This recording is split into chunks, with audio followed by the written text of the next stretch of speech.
323 Aku akan membawa kedua orang ini pergi. Suara sirene yang memekakkan telinga terdengar dari arah jalan di depan Hotel Grand Gemilang. Semua orang seketika menoleh dan melihat ke seberang jalan. Lebih dari selusin mobil polisi langsung muncul, dan kemudian mengepung Hadi dan semua anak buahnya. Morgan menyipitkan mata ke arah mobil polisi tersebut, lalu menoleh ke Johnson dan bertanya dengan ekspresi sedikit bingung, "Apa kamu memanggil polisi ke sini?" "Tidak," jawab Johnson dengan cepat seraya menggeleng. Untuk masalah besar seperti yang terjadi kali ini, Johnson tentu tidak bodoh. Apalagi ceroboh dengan memanggil polisi dan meminta mereka menyelesaikan masalah ini. Demikian halnya dengan Delisa. Gadis itu juga menoleh dan melihat ke arah mobil polisi dengan tatapan ragu karena dia sama sekali tidak pernah menghubungi polisi. Jika polisi-polisi yang datang tersebut tidak dipanggil oleh orang-orang Morgan ataupun Delisa, maka kemungkinan besar para pengunjung lain yang melakukannya saat Yudi menembak salah satu anak buah Hadi tadi. "Tuan Muda Morgan, jika polisi datang, maka masalah ini mungkin akan sedikit merepotkan," kata Johnson dengan nada cemas dan sedikit ragu-ragu. "Apa kamu punya solusi?" tanya Morgan dengan bingung. "Tidak ada, masalah ini terlalu rumit." Johnson menggeleng pelan. Seandainya hal ini terjadi di Surabaya, mungkin para polisi itu akan merasa segan terhadap dirinya, dan bahkan siap untuk membantu menyelesaikan masalah ini. Namun sayangnya ini bukan wilayah Surabaya, melainkan Malang. Johnson sama sekali tidak mengenal siapapun di kota Malang yang bisa membantunya. Morgan hanya bisa mengepalkan tangannya kuat-kuat saat mendengar jawaban Johnson. Saat ini dia merasa sangat marah tetapi tidak tahu harus melakukan apa. Jika dia membiarkan Delisa pergi kali ini, dia mungkin tidak akan pernah lagi memiliki kesempatan untuk membalas dendam, jadi meskipun polisi datang, Morgan tidak akan mau melepaskan Delisa begitu saja. Leona bersama kedua sepupunya berdiri di belakang Morgan dan menatap pemuda itu dengan tatapan bingung. Saat ini mereka tidak tahu apa yang ada di dalam benak Morgan dan apa yang tengah dia rasakan dalam hatinya. Saat itu Hadi tiba-tiba membuka mulutnya dan berkata kepada Morgan dengan tenang, "Tuan Muda Morgan, kebetulan saya mengenal kepala kantor polisi di kota Malang. Saya akan mencoba untuk menghubungi sekarang." "Ya, baguslah kalau begitu," jawab Morgan. Segera setelah mendengar ucapan Hadi, "Perhatian semuanya, segera letakkan senjata kalian sekarang juga, atau kami akan bertindak tegas," teriak salah satu anggota polisi dengan pengeras suara di tangannya. Seraya keluar dari mobil polisi. Setelah mendengar teriakan anggota polisi tersebut, anak buah Hadi langsung menoleh ke arah Hadi, dan menunggu perintah berikutnya. "Letakkan semua senjata dan beri jalan," bagi para polisi, teriak Hadi tanpa ekspresi. Setelah mendengar perintah Hadi, tentu saja tidak ada seorang pun anak buah Hadi yang berani menentangnya. Dengan sigap mereka segera meletakkan semua senjata dan memberi jalan kepada para polisi. Dalam sekejap, lebih dari selusin polisi merangsek ke arah Morgan dan yang lainnya. Ketika Hadi melihat para polisi itu bergerak semakin dekat, dia buru-buru melangkah maju dan mengarahkan pandangannya pada sosok polisi Parubaya yang berada di barisan terdepan. Sesaat kemudian, terlihat seulas senyum tipis melengkung di antara kedua sudut bibirnya saat dia berkata, "Pak Romi, apa kabar? Apa yang membawamu tiba-tiba datang ke sini?" Begitu mendengar kata-kata Hadi, polisi Parubaya itu pun tercengang seketika. Dia menatap Hadi dengan ekspresi bingung, dan balik bertanya dengan nada yang sangat sopan. "Pak Hadi, kenapa Anda di sini?" "Pak Romi, ini atasanku, Tuan Muda Morgan, apa maksud kedatanganmu kemari?" Hadi lagi setelah memberikan penjelasan langsung tentang identitas Morgan pada Romi. Romi adalah kepala Polsek Kota Malang yang sebelumnya diceritakan Hadi kepada Morgan. Setelah mengetahui siapa Morgan yang sebenarnya, pandangan Romi terhadap Morgan pun berubah. Dia tidak pernah berpikir bahwa pemuda yang berdiri di hadapannya saat ini, yang terlihat biasa-biasa saja itu ternyata adalah atasan Hadi. Romi sendiri sangat mengenal siapa dan bagaimana Hadi. Jadi sudah jelas tergambar seperti apa orang yang menjadi atasannya. Sudah pasti dia bukanlah orang sembarangan. "Pak Hadi, jadi begini, saya baru saja menerima telepon bahwa ada seseorang yang tertembak di tempat ini, jadi saya secara khusus membawa anak buah saya ke sini untuk memastikan apa yang sebenarnya terjadi," papar Romi sambil tersenyum. "Pak Hadi, Anda pasti sudah berada di sini ketika ada kejadian penembakan, kan?" lanjutnya. Iya, aku sudah berada di sini saat penembakan itu terjadi, jawab Hadi seraya mengangguk pelan. Dia lalu menatap Yudi yang masih terbaring di tanah dan melanjutkan dengan nada tenang, Pak Romi, pria inilah yang tadi menembak seseorang, tapi jangan khawatir, pengawalku telah mengatasi pria ini, jadi dia tidak akan bisa macam-macam lagi. Oh, begitu. Baik, Pak, siap. Balas Romi, sambil melirik juga ke arah Yudi yang tampak sekarat dan terbaring di tanah. Terima kasih banyak karena sudah membantu kami menyelesaikan masalah dengan pria ini. Apa pengawal Anda ada yang terluka? Lanjutnya, tidak ada, tukas Hadi seraya menggeleng pelan. Baik, Pak, syukurlah jika memang demikian. Romi tersenyum, lalu menoleh ke arah pasukan polisi yang ada di belakangnya. Cepat bawa pria ini ke kantor. Perintahnya. Kemudian, baik, Pak. Polisi di belakang Romi dengan cepat mengangguk, lalu berlari ke arah Yudi dengan langkah tegas. Oh iya, bawa wanita itu juga. Dia datang ke sini bersama tersangka, perintah Romi lagi. Seraya mengulurkan tangan dan menunjuk ke arah Delisa. Hadi terkejut saat mendengar perintah terakhir Romi kepada anak buahnya. Sebersit kecurigaan mendadak melintas di benaknya. Dia merasa ada sesuatu yang tidak beres kali ini. Hadi belum pernah memberitahu Romi tentang hubungan antara Delisa dan Yudi. Bagaimana Romi tahu bahwa kedua orang ini datang bersama? Terlebih lagi, begitu polisi membawa keduanya pergi, maka bukan Morgan yang akan memutuskan apa yang harus dilakukan kepada mereka, tetapi pihak polisi yang memutuskan. Bagaimana bisa, Pak Romi, Anda tidak bisa membawa pergi kedua orang ini, cegah Hadi dengan suara tegas seraya melangkah maju. Tidak bisa. Kenapa? Romi tercengang ketika mendengar ucapan Hadi barusan, lalu tiba-tiba ekspresi wajahnya berubah. Dia menatap Hadi, dan bertanya lagi, Pak Hadi, apa maksud Anda? Kedua orang ini adalah tersangka penembakan barusan, kan? Saya seorang polisi, mengapa saya tidak bisa membawa kedua orang ini sekarang? Pak Romi, jangan salah paham. Begini, saya akan menjelaskan situasinya. Kedua orang ini masih memiliki beberapa masalah pribadi dengan atasan saya, yaitu Tuan Muda Morgan, jadi bisakah Anda menunggu sampai kita menyelesaikan masalah ini terlebih dahulu, sebelum membawa mereka pergi? Tutur Hadi, sambil tersenyum. Pak Hadi, ini kota Malang, bukan Surabaya. Saya tidak tahu bagaimana Anda berkomunikasi dengan polisi di Surabaya ketika ada masalah, tapi di kota Malang, tugas polisi adalah menangkap para tersangka kejahatan, jadi saya harus segera membawa kedua orang ini pergi. Apa Anda mengerti maksud saya? Tandas Romi dengan penuh wibawa. Bagaimana jika aku tidak membiarkanmu membawa mereka? Tukas Morgan tiba-tiba seraya menatap ke arah Romi dengan ekspresi tenang seperti biasa.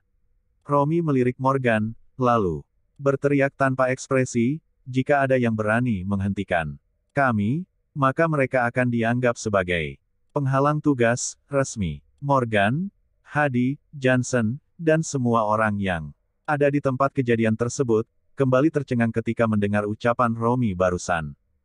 Bab 324 ada helikopter.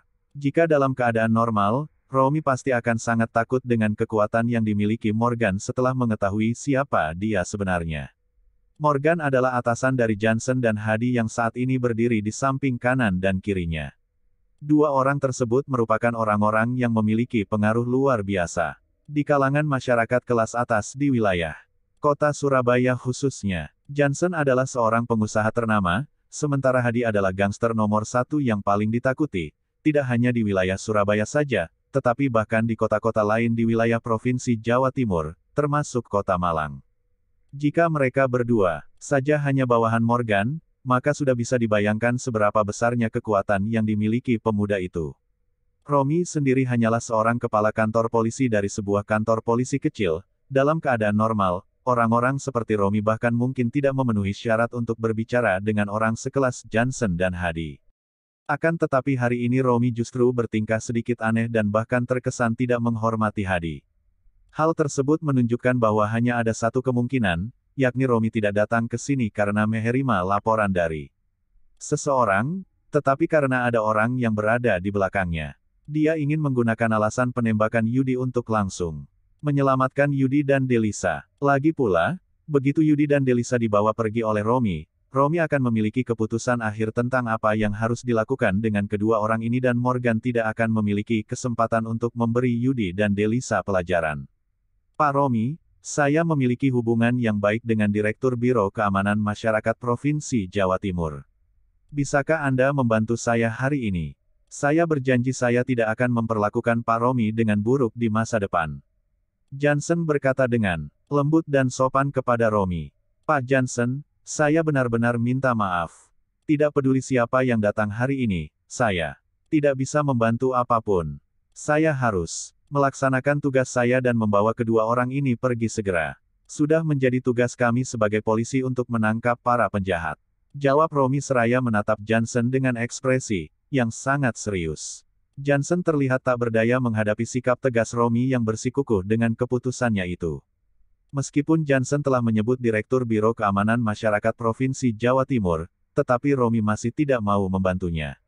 Hal itu menunjukkan bahwa orang-orang di belakang Romy pasti sangat berkuasa dan bahkan lebih kuat daripada Direktur Biro Keamanan Masyarakat Provinsi Jawa Timur, sepertinya Malvin yang menyuruh polisi-polisi itu datang ke sini. Batin, Johnson. Johnson menghela napas pelan, lalu berjalan ke arah Morgan dan berbisik, Tuan Muda Morgan, sepertinya Malvin yang menyuruh polisi ini datang ke sini. Jika memang demikian maka kita mungkin tidak bisa menahan kedua orang itu hari ini. Morgan menggertakkan giginya dengan ekspresi wajah yang terlihat sangat marah ketika Morgan mendengar ucapan Johnson barusan. Kenapa kalian masih diam saja?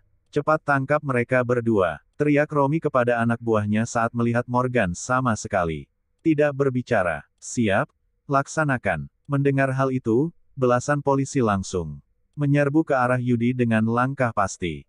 Namun Alvano, Benny dan Afika dengan sigap segera berhenti di depan polisi meskipun mereka tidak tahu apa sebenarnya yang terjadi. Insting mereka mengatakan ada sesuatu yang tidak wajar dalam penangkapan Yudi. Tuan Muda Morgan, Anda tidak bisa membiarkan polisi-polisi itu membawa Yudi pergi. Sekarang Anda cukup memberi perintah dan kami bertiga bisa mengalahkan mereka. Kalau ada apa-apa, kami bertiga berani menanggungnya. Teriak Alvano sekeras-kerasnya. Dia tahu betul bahwa Morgan sama sekali tidak ingin melepaskan Yudi dan Delisa. Apa maksud kalian bertiga? Kalian berani melawan polisi? Teriak Romy dengan mata terbelalak. Dia tidak pernah menyangka bahwa Alvano dan kedua anak buah Morgan lainnya akan bertindak begitu berani dan bertekad untuk melawan polisi di depan begitu banyak orang. Memangnya apa polisi itu? Kita bertiga tidak memukul polisi sekali atau dua kali, kita sudah sering berurusan dengan polisi. Balas Benny dengan nada sangat menghina seraya mengerucutkan bibirnya. Kalian bertiga berani melawan aparat, hah? Bentak Romy geram, lalu menoleh ke arah Morgan dan bertanya, Tuan Muda Morgan, apa maksud ketiga anak buah Anda ini? Tolong jelaskan pada saya. Morgan menyipitkan mata ke arah Alvano dan Benny tanpa mengucapkan sepatah kata. Tuan Muda Morgan, Anda hanya perlu memberi perintah, kami bertiga akan segera mengalahkan mereka, tukas Afika. Morgan, jika kamu berani membiarkan ketiga orang ini mengalahkan petugas, aku bisa memastikan bahwa kamu tidak akan bisa lari. Ancam Romy sambil menatap tajam ke arah Morgan. Seluruh perhatian kemudian tertuju pada Morgan. Saat ini semua tergantung pada keputusan Morgan apakah dia akan membiarkan anak buahnya melawan aparat kepolisian atau membiarkan Romy dan pasukannya membawa Yudi dan Delisa pergi. Morgan, biarkan polisi membawa mereka pergi. Jika kamu benar-benar membiarkan ketiga orang ini melawan polisi, hidupmu akan hancur. Teriak Leona tiba-tiba seraya maju ke arah Morgan. Meskipun gadis itu belum mengetahui siapa dan bagaimana Morgan yang sebenarnya, dia tahu jika Morgan benar-benar menyerang polisi, situasinya akan semakin memburuk. Bahkan seorang Hadi, yang merupakan kepala gangster terkenal di Surabaya selama bertahun-tahun, sama sekali tidak memiliki keberanian untuk melawan polisi. Karena begitu seseorang menyerang polisi, maka itu sama saja memprovokasi seluruh departemen penegakan hukum. Tidak peduli seberapa kuat latar belakang seseorang, tidak ada yang dapat melawan seluruh departemen penegakan hukum sendirian. Ketika Morgan mendengar kata-kata Leona, dia menoleh dan menatap Leona dengan samar, lalu mengambil napas dalam-dalam dan berteriak dengan suara rendah, Vano, Benny, Sika, kalian bertiga mundur. Tuan Muda Morgan, teriak Alvano, Benny, dan Afika dalam waktu yang bersamaan. Mereka bertiga tercengang mendengar keputusan Morgan. Ekspresi wajah mereka terlihat sangat jengkel. Aku tahu bahwa kalian bertiga ingin membantuku, tapi bagaimanapun aku tetap akan kehilangan hak waris atas seluruh harta. Warisan itu mulai besok. Pada saat itu, aku tidak akan bisa melindungi kalian bertiga, jadi kalian bertiga lebih baik menyingkir, Morgan berkata. Dengan tenang, Tuan Muda Morgan, kami bertiga tidak membutuhkan perlindungan Anda sama sekali. Jika Anda mau memberi perintah kepada kami, sekarang juga kami bertiga bisa mengalahkan mereka semua. Setelah itu kami bertiga bisa pergi ke luar negeri sehingga polisi domestik tidak punya cara untuk menangkap kami. Anda tidak perlu khawatir tentang keselamatan kami bertiga. Alvano berusaha meyakinkan Morgan yang sebenarnya sangat enggan melepaskan Yudi dan Delisa pergi begitu saja. Ya, Tuan Muda Morgan, apakah Anda ingin kami menyerang mereka? Anda tidak perlu khawatir tentang keselamatan kami bertiga. Tukas Benny menimpali. Morgan terdiam dan merasa ragu-ragu. Sejenak, tak lama kemudian dia menggertakkan giginya dan berkata dengan nada tegas, aku menyuruh kalian bertiga menyingkir sekarang, apa kalian bertiga tidak mendengarku? Alvano, Benny dan Afika tercengang ketika mereka mendengar kata-kata yang baru saja diucapkan Morgan. Tuan Muda Morgan, ucap Afika pelan. Mundur, teriak Morgan dengan ekspresi sangat marah. Hufet, dengus Alvano kasar. Dia menarik napas dalam-dalam, lalu perlahan mundur 2 langkah, dan memberi jalan para polisi yang ada di depannya. Petik 1. Melihat Alvano menyingkir, Benny dan menyaksikan adegan ini, Romy menunjukkan senyum bangga di wajahnya. Demikian juga dengan Delisa. Gadis itu tampak tersenyum lega karena dia tahu bahwa Dewi Kemenangan pada akhirnya masih berada di pihaknya. Baiklah, bawa mereka berdua. Perintah Romy sekali lagi, lalu tersenyum penuh kemenangan. Siap, laksanakan. Para aparat kepolisian itu pun kemudian bergegas ke arah Yudi dan Delisa setelah mendengar perintah Romy. Akan tetapi, di saat yang hampir bersamaan, terdengar suara yang sangat berisik dari arah langit. Semua orang pun mengalihkan pandangan ke arah sumber suara. Di sana terlihat ada 3 cahaya terbang perlahan ke arah mereka. Helikopter. Ada helikopter datang. Teriak seseorang yang ada di antara kerumunan. Itu. Bab 325 jadi itu dia. Apa tuh? Ya ampun, itu benar-benar helikopter. Siapa Morgan ini sebenarnya? Dia bahkan memanggil helikopter. Ya, ini pertama kalinya aku melihat helikopter sungguhan. Semua orang terpukau melihat titik-titik hitam di langit sambil terus berteriak keheranan. Mereka nyaris tak percaya dengan apa yang mereka saksikan kali ini. Walaupun sebagian dari mereka sering melihat adegan pasukan khusus yang menjalankan misi dengan helikopter di TV dan film-film, tetapi masih sangat jarang yang melihat helikopter secara langsung. Jika seseorang ingin membeli helikopter, setidaknya mereka harus membayar beberapa miliar, bahkan generasi kedua yang super kaya sekalipun enggan membeli helikopter dengan uang sebesar itu. Morgan terperangah saat melihat helikopter itu, lalu menoleh ke arah Hadi dan Johnson di belakangnya. Johnson dan Hadi pun menggeleng ke arah Morgan dengan tatapan bingung. Hal itu menunjukkan bahwa helikopter tersebut tidak ada hubungannya dengan mereka berdua. Keduanya tidak pernah meminta bantuan, dan mereka tidak tahu siapa yang mengirim helikopter secara langsung ke sini. Ketika Morgan melihat Johnson dan Hadi bereaksi seperti itu, dia tidak bisa menahan perasaan gugupnya. Jika helikopter tersebut tidak dipanggil oleh Johnson atau Hadi, kemungkinan besar mereka dipanggil oleh Delisa. Tapi saat ini Delisa sudah dijemput oleh Romy dan pasukannya, jadi apa gunanya dia memanggil helikopter? Sementara itu, Delisa dan Romy juga menengadah ke langit. Ekspresi wajah kedua orang itu juga sama seperti yang lainnya. Mereka terlihat sangat bingung. Mungkinkah kakakku datang ke sini? Tapi helikopter di rumah kan tidak sebanyak ini, lalu siapa ini? Batin Delisa sambil memandang ke arah langit dan menghela napas pelan. Tak lama kemudian, benda-benda hitam di langit tersebut bergerak mendekat dan terlihat semakin besar dan jelas dengan diiringi suara gemuruh yang kian memekakkan telinga. Itu benar-benar helikopter. Ya, dan helikopter terbang ke arah kita. 1, 2, 3, 4. Ini 4 helikopter. Siapa yang memanggilnya? Hebat sekali. Hanya orang yang benar-benar kaya dan punya banyak uang yang sanggup mendatangkan helikopter sebanyak itu. Ini benar-benar gila. Semua orang melihat ke posisi langit dan berteriak dengan ekspresi terkagum-kagum dan nyaris tak percaya akan apa yang mereka saksikan kali ini. Leona menyipitkan mata ke arah langit dengan ekspresi yang sangat serius di wajahnya. Kejadian hari ini benar-benar membuatnya sangat terkejut. Hal itu tergambar jelas dari ekspresi di wajah gadis itu yang tampak lebih dari sekadar terkejut. Monica dan orang-orang dari keluarga Sandika lainnya pun tidak tahu bagaimana menggambarkan perasaan mereka saat ini. Saat helikopter semakin dekat, dan suaranya pun semakin keras, semua orang menutup telinganya masing-masing karena mereka juga tidak mungkin untuk mendengar apa yang dikatakan orang-orang di sekitar.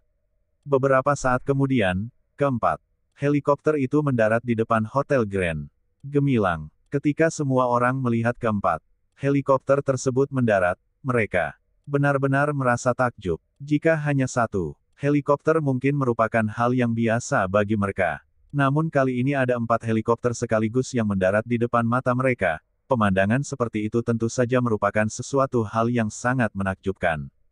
Sungguh luar biasa. Siapa yang memanggil helikopter ini? Apa Morgan yang memanggil helikopter? Bagaimana mungkin Morgan memiliki kemampuan seperti itu?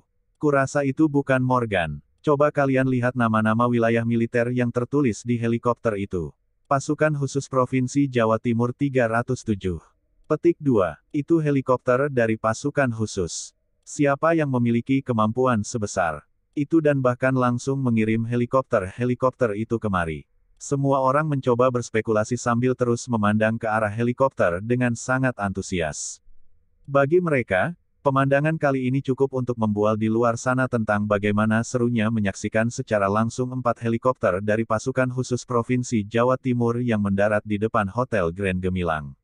Selain itu, mereka juga seperti mendapat kehormatan untuk melihat pasukan khusus yang dikirim langsung dengan menggunakan helikopter. Beberapa saat berselang, pintu kabin helikopter tiba-tiba terbuka, dan disusul oleh lebih dari selusin pasukan khusus yang melompat keluar. Pasukan khusus tersebut semuanya bersenjata lengkap. Mereka semua membawa senapan, perisai tahan ledakan, serta rompi anti peluru. Dengan perlengkapan seperti itu, jelas kekuatan mereka tidak sebanding dengan pasukan polisi yang datang sebelumnya. Mengapa ada pasukan khusus di sini? Pikir Romi. Dia benar-benar bingung saat ini, dan bergegas mendekat ke arah Delisa, dan tergagap bertanya dengan suara yang terdengar sangat panik, "Nona Delisa, apakah Anda yang memanggil orang-orang ini?" "Bukan aku juga tidak tahu," jawab Delisa seraya menggeleng pelan. Dia merasa yakin bahwa dia tidak pernah menghubungi orang-orang di kalangan militer karena dia memang tidak memiliki koneksi sama sekali dengan pihak militer. Akan tetapi, mungkin saja orang-orang tersebut datang karena dipanggil oleh Malvin, kakaknya. Hal itu mungkin saja terjadi. Jika ternyata orang-orang itu bukan orang yang dikirim oleh Tuan Muda Malvin, maka masalah ini mungkin akan sedikit merepotkan. "Nona Delisa, bagaimana ini? Apa yang harus kita lakukan sekarang?" tanya Romi dengan ekspresi yang semakin terlihat gugup. Pasukan khusus yang baru saja keluar dari helikopter tersebut segera membentuk 2 barisan. Mereka berdiri di depan helikopter dengan ekspresi serius. Mereka hanya bersiaga tanpa melakukan tindakan apapun, menunggu pemimpin pasukan mereka muncul. Tentu saja mereka tidak akan bertindak sembrono atau melakukan sesuatu tanpa perintah pemimpin. Mereka terlebih dahulu. Morgan menyipitkan mata dan melihat ke arah helikopter terakhir, yang merupakan satu-satunya helikopter yang tidak membuka pintu kabin. Morgan merasa sedikit gugup dan bingung karena dia tidak tahu siapa lagi yang datang kali ini. Akhirnya, pintu kabin helikopter terakhir perlahan terbuka. Sesaat kemudian, seorang pria parubaya dengan pakaian sipil berjalan keluar dari kabin dengan langkah pelan. Tubuhnya sangat kekar dan langkahnya sangat tegap. Penampilan pria parubaya sangat biasa, tetapi dari aura dan pembawaannya, dia jelas bukan orang biasa. Selain itu semua pasukan yang datang terlihat sangat menghormatinya. Sudah bisa dipastikan bahwa dia adalah yang sangat berkuasa dan tentu tidak mudah diprovokasi. Siapa orang ini? Ya, mengapa aku tidak pernah melihat pria ini? Orang yang bisa memanggil orang sehebat itu pasti bukan orang biasa. Semua orang kembali berspekulasi ketika melihat pria parubaya itu melangkah keluar dari kabin helikopter. Setelah turun dari pesawat, pria Baya itu melihat sekeliling sebentar dan akhirnya andangannya jatuh tepat pada Morgan. Setelah beberapa saat, dengan langkah mantap, pria parubaya itu langsung berjalan ke arah Morgan. Ketika Morgan melihat pria parubaya itu berjalan sambil menatap ke arahnya dengan serius, Morgan semakin gugup hingga tanpa sadar tubuhnya sedikit gemetar. Saat ini dia tidak bisa membaca apapun dari sorot mata pria parubaya itu, dan dia tidak tahu apakah pria yang berjalan ke arahnya tersebut adalah musuh atau teman. Jadi, itu dia. Tukas Johnson tiba-tiba, dengan ekspresi wajah yang terlihat sangat terkejut. Dia masih tidak mengerti mengapa orang yang sangat hebat seperti itu tiba-tiba datang ke sini, dan entah dia datang karena panggilan Delisa atau bukan. Hadi juga melihat ke arah pria parubaya itu dengan wajah kaget, lalu berkata dengan sedikit terbata-bata, bagaimana bisa pria itu ke kemari? Siapa yang memanggilnya? Ketika Morgan mendengar kata-kata Johnson dan Hadi, dia langsung menoleh. Dan saat dia akan berbicara, tiba-tiba dia melihat pria parubaya itu telah berdiri di hadapan dan menatapnya.